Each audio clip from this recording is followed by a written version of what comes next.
ನಾವೆಲ್ಲ ಭಾರತೀಯರಂತೇಳಿ ಬಲಿಷ್ಠದ ಭಾರತ ಕಟ್ಟಲಿಕ್ಕೆ ನಾವು ಮುಂದಾಗ್ತವಲ್ಲ, ಅದು ನಿಜವಾದ ಸಾಮರಸ್ಯ. ಆ ಸಾಮರಸ್ಯ ಇಲ್ಲಿನ ನಮ್ಮ ಸಂದೇಶದ್ದು ವಿಶ್ವಕ್ಕೆ ಇವತ್ತು ಆಗ್ಬೇಕಂತ ನಾನು ಹೇಳಲಿಕ್ಕೆ ನಾನು ಇವತ್ತು ಬಯಸ್ತೇನೆ. ಆದ ಕಾರಣ ಎಲ್ಲ ರಾಯಭಾರಿಗಳಾಗಿ ಒಂದು ಸಾಮರಸ್ಯ ಮತ್ತು ಸೌಹಾರ್ದ ಸಮಾಜ ನಿರ್ಮಾಣ ಮಾಡಬೇಕಾದ್ರೆ ಅದು ಯಾವುದೇ ಒಂದು ಸರ್ಕಾರ, ಯಾವುದೇ ಒಂದು MP, ಯಾವುದೇ ಒಂದು MLA ಇಂದ ಸಾಮರಸ್ಯ ಸಮಾಜ ನಿರ್ಮಾಣ ಮಾಡಲಿಕ್ಕೆ ಸಾಧ್ಯ ಇಲ್ಲ. ಸಾಮರಸ್ಯ ಸಮಾಜ ನಿರ್ಮಾಣ ಮಾಡಬೇಕಾದ್ರೆ ನಿಮ್ಮಂತ ಪ್ರತಿಯೊಂದು ಮನೆಯವರು ಕೂಡ ಎದ್ದು ನಿಂತು ನಮ್ಮ ಸೋದರ ಸಮಾನತೆಯ ಸಮಾಜ ನಾವು ನಿರ್ಮಾಣ ಮಾಡ್ಬೇಕಂತೇಳಿ ಭವಿಷ್ಯಕ್ಕೆ ಉತ್ತಮವಾದ ಸಮಾಜ ನಿರ್ಮಾಣ ಬೇಕೆಂದು ಒಗ್ಗಟ್ಟಿಂದ ಹೋದಾಗ ಮಾತ್ರ ಅದು ಸಾಧ್ಯವಾಗ್ತದೆ ಅಂತ ನಾನು ಇವತ್ತು ಹೇಳಲಿಕ್ಕೆ ನಾನು ಇವತ್ತು ಬಯಸ್ತೇನೆ. ಅದಕ್ಕಾಗಿ ಬಹುಶಃ ನಾವೆಲ್ಲರೂ ಕೂಡ ಸೋದರತೆ ಸಮಾನತೆ ಒಂದು ಹಂತಕ್ಕೆ ಹೋಗುವ ನಾನೊಂದು ಬಹಳ ಸ್ಪಷ್ಟವಾಗಿ ಹೇಳಿದೆ. ಸಮಾನತೆ, ಸೋದರತೆ ಮತ್ತು ಸೌಹಾರ್ದ ಮೂಡಿಸ್ಲಿಕ್ಕೆ ನಾನು ಯಾವುದೇ ಹೆಜ್ಜೆ ಇಡ್ಲಿಕ್ಕೆ ಕೂಡ ನಾನು ತಯಾರಂತ ನಾನು ಬಹಳ ಸ್ಪಷ್ಟವಾಗಿ ಹೇಳಿದ್ದೆ. ನನ್ನ ಕ್ಷೇತ್ರದ ಅಭಿವೃದ್ಧಿ ಯಾವುದಂತ ಹೇಳಿದ್ರೆ, ನಾನು ಎಷ್ಟು ಬ್ರಿಡ್ಜ್ ಕಟ್ಟಿದ್ದೇನೆ, ಎಷ್ಟು ರೋಡ್ ಮಾಡಿದ್ದೇನೆ, ಎಷ್ಟು ನೀರಿನ ವ್ಯವಸ್ಥೆ ಮಾಡಿದ್ದೇನೆ, ಎಷ್ಟು ಇಂಥ ಕಾರ್ಯಕ್ರಮ ಮಾಡಿದ್ದೇನೆ, ಅದು ನನ್ನ ನಿಜವಾದ ಅಭಿವೃದ್ಧಿ ಅಲ್ಲ. ನನ್ನ ಉಲ್ಲಾಲದ ನಿಜವಾದ ಅಭಿವೃದ್ಧಿ ಏನಂತ ಹೇಳಿದ್ರೆ, ಉಲ್ಲಾಲದ ಪೇಟೆದ ಮುಖ್ಯ ರಸ್ತೆಯಲ್ಲಿ ಒಬ್ಬ ಹಿಂದೂ ಸೋದರ ಮಕ್ಕಳು, ಮುಸ್ಲಿಂ ಸೋದರ ಮಕ್ಕಳು, ಕ್ರಿಶ್ಚಿಯನ್ ಸೋದರ ಮಕ್ಕಳು, ದಲಿತರ ಮಕ್ಕಳು, ಬಡವರ ಮಕ್ಕಳು, ಶ್ರೀಮಂತರ ಮಕ್ಕಳು, ಶೋಷಿತರ ಮಕ್ಕಳು ಕೈ ಹಿಡಿದು ನಡೆದುಗಾಡಿಕೊಂಡು ಓಡಾಡುವಂತ ವಾತಾವರಣ ನಿರ್ಮಾಣ ಮಾಡುದೇ ಅದು ನನ್ನ ಮೊದಲ ಆದ್ಯತೆ ಮಾತ್ರ ಹೇಳಲಿಕ್ಕೆ ನಾನು ಬಯಸ್ತೇನೆ. ಅಂತ ಕ್ಷೇತ್ರ, ಅಂತ ಜಿಲ್ಲೆಗೆ ಸಂದೇಶ, ರಾಷ್ಟ್ರಕ್ಕೆ ಸಂದೇಶ ಕೊಡುವಂತ ಕಾರ್ಯಕ್ರಮ ಇವತ್ತು ಇದು ಆಗಿದೆ ಅಂತ ಹೇಳಲಿಕ್ಕೆ ನಾನು ಇವತ್ತು ಬಯಸ್ತೇನೆ. ಅದಕ್ಕಾಗಿ ನಾನು ಮುಂದಿನ ದಿನದಲ್ಲಿ ಕೂಡ ಈ ಒಂದು ಚುಕ್ಕಾಣಿ ತಾವು ಹಿಡಬೇಕು. ನಾವೆಲ್ಲರೂ ಕೂಡ ಜೊತೆಲಿ ಹೋಗುವಂತ ಅವಕಾಶ ಆಗ್ಬೇಕು.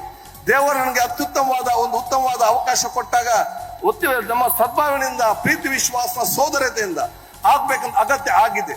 ಅದಕ್ಕಾಗಿ ನಾನೆಲ್ಲ ಜನಪ್ರತಿನಿಧಿಗೆ ಮತ್ತು ಎಲ್ಲ ಊರಿನ ಜನರಿಗೆ ನಾನು ಹೇಳೋದಿಷ್ಟೇ, ಸೌಹಾರ್ದ ಮತ್ತು ಒಂದು ಶಾಂತಿಯ ಒಂದು ವಾತಾವರಣ ನಿರ್ಮಾಣ ಮಾಡಲಿಕ್ಕೆ ನಾವು ಯಾವುದೇ ಇಲಾಖೆ, ಪೊಲೀಸ್ ಇಲಾಖೆ ಮೇಲೆ ವಿಶ್ವಾಸವಿಡೋದಲ್ಲ. ನಾವು ಶಾಂತಿ, ಪ್ರೀತಿ, ಸೋದರ ಸಮಾನ ನಿರ್ಮಾಣ ಮಾಡಬೇಕಾದ್ರೆ ಇಂಥ ಮಹಾವಿಜ್ಞಾನಿಗಳ ಸಭೆ ಸಮಾರಂಭ ಅಲ್ಲಿ ಮಾಡಿಕೊಂಡು ಶಾಂತಿಯ ವಾತಾವರಣ ಪ್ರತಿಯೊಂದು ಹಮ್ಮಿಕೊಂಡಾಗ ಅದು ನಾವು ಜಿಲ್ಲೆಗೆ ಕೊಡುವಂತ ಅತ್ಯಂತ ದೊಡ್ಡ ಗೌರವ ಅಂತ ನಾನು ಹೇಳಲಿಕ್ಕೆ ನಾನು ಇವತ್ತು ಬಯಸ್ತೇನೆ. ನಾನು ಬಹುಶಃ ದೀರ್ಘವಾಗಿ ಮಾತಾಡದೆ ಈ ಒಂದು ಕಾರ್ಯಕ್ರಮಕ್ಕೆ ಅವಕಾಶ ಕೊಟ್ಟಂತ ಎಲ್ಲರಿಗೂ ಕೂಡ ಅದೇ ರೀತಿ ಬಹುಶಃ ನಾವೆಲ್ಲ ಸೇರಿ ಮೀಟಿಂಗ್ ಕರೆದ ಸಂದರ್ಭದಲ್ಲಿ ಎಲ್ಲಾ ಜಾತಿ, ಎಲ್ಲ ಮತ್ತೆಲ್ಲ ವರ್ಗದವರು ಯಾವುದೇ ಪಕ್ಷ ರಹಿತವಾಗಿ, ಜಾತಿ ರಹಿತವಾಗಿ ಎಲ್ಲರೂ ಕೂಡ ನಾವು ಒಗ್ಗಟ್ಟಾಗಿ ಸೇರಿಕೊಂಡು ಇಲ್ಲಿ ಕಾರ್ಯನಿರ್ವಹಿಸಿದ ಪ್ರತಿಯೊಂದು ಕಾರ್ಯಕರ್ತರು ಕೂಡ 15 ದಿವಸದಿಂದ ರಾತ್ರಿ ಬೆಳಗ್ಗೆ ತನಕ ಬೇರೆ ಬೇರೆ ಕಾರ್ಯಕರ್ತರು, ಬೇರೆ ಬೇರೆ ಮಿತ್ರರು, ಎಲ್ಲಾ ಪಕ್ಷದ ಎಲ್ಲಾ ಸಂಘ ಸಂಸ್ಥೆಯರು, ಈ ಊರವರು ಕೂಡ ಬಹಳಷ್ಟು ಶ್ರಮ ಪಡಲಿ. ನೋಡ್ಲಿಕ್ಕೆ ನಾವು 2-3 ಜನ ಮಾತ್ರ ಕಾಣ್ತೇವೆ. ನಾವು ಸಾಂಕೇತಿಕ ಮಾತ್ರ. ನಮ್ಮ ಹಿಂದೆ ಕೆಲಸ ಮಾಡುವಂತ ಸಾವಿರಾರು ಕಾರ್ಯಕರ್ತರೇ ಇದಕ್ಕೆ ಅತ್ಯಂತ ಯಶಸ್ಸಿನ ಕಾರ್ಯಕ್ರಮಕ್ಕೆ ನಾನು ಇವತ್ತು ಹೇಳಲಿಕ್ಕೆ ನಾನು ಇವತ್ತು ಬಯಸ್ತೇನೆ. ಆದ ಕಾರಣ ನಮ್ಮ ಈ ಊರವರ ಪರವಾಗಿ, ನಮ್ಮ ಕ್ಷೇತ್ರ ಪರವಾಗಿ ನಾನು ಎರಡನೇ ಬಹುಶಃ ನಾಯಕರಿಗೆ ಹೇಳದಿಷ್ಟೇ. ಒಂದು, ಬಹುಶಃ ಈ ಒಂದು ಗ್ರೌಂಡಿಗೆ ನಾವು ಗುರು ಗಾಂಧಿ ಗ್ರೌಂಡ್ ಅಂತ ಹೇಳಿ ಶಾಶ್ವತ ನಾಮಕರಣ ಮಾಡಿ ಇವತ್ತು ಬಹುಶಃ ಇದನ್ನು ನಾವು ಇಲ್ಲಿ ಒಂದು ಸ್ಟ್ಯಾಚ್ಯೂ ನಾವು ಮಾಡ್ಬೇಕು.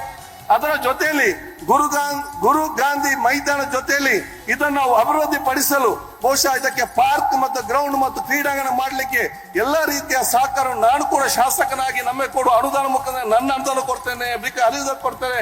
ಮಾನ್ಯ ಮುಖ್ಯಮಂತ್ರಿಗಳು ನಾವು ಮಾಡಿದ ಯೋಜನೆಗೆ ಖಂಡಿತವಾಗಿ ಕೊಟ್ಟು ಶಾಶ್ವತವಾಗಿ ನೆನಪಿಡುವಂತ ಐತಿಹಾಸಿಕ ಶತಮಾನೋತ್ಸವದ ನೆನಪಿಡುವಂತ ಒಂದು ಸಾಕ್ಷಿ ಗುಡ್ಡೆಯಾಗಿ ಈ ಒಂದು ಗುರು ಗಾಂಧಿ ಮೈದಾನ ಕೊಣಾಜೆಯಲ್ಲಿ ತಲೆ ನಿಲ್ತಂತ ಹೇಳಿಕೊಂಡು ನಿಮ್ಮೆಲ್ಲರ ಆಶೀರ್ವಾದ ಬೇಡಿಕೊಂಡು ನಿಮ್ಗೆಲ್ಲರಿಗೂ ನಾನು ಶುಭಾಶಯ ಸಲ್ಲಿಸುತ್ತಾ ಎಲ್ಲಾ ಹಂತದಲ್ಲಿ ಕೂಡ ನಿಮ್ಗೆ ನಮ್ಮೆಲ್ಲ ರೀತಿಯ ಸಹಕಾರ ಕೊಟ್ಟಿದ್ದೀನಿ.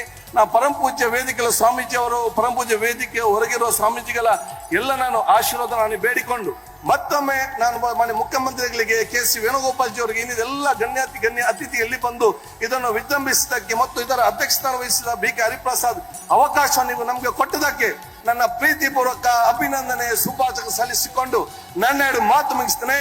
ಜೈ ಹಿಂದ್.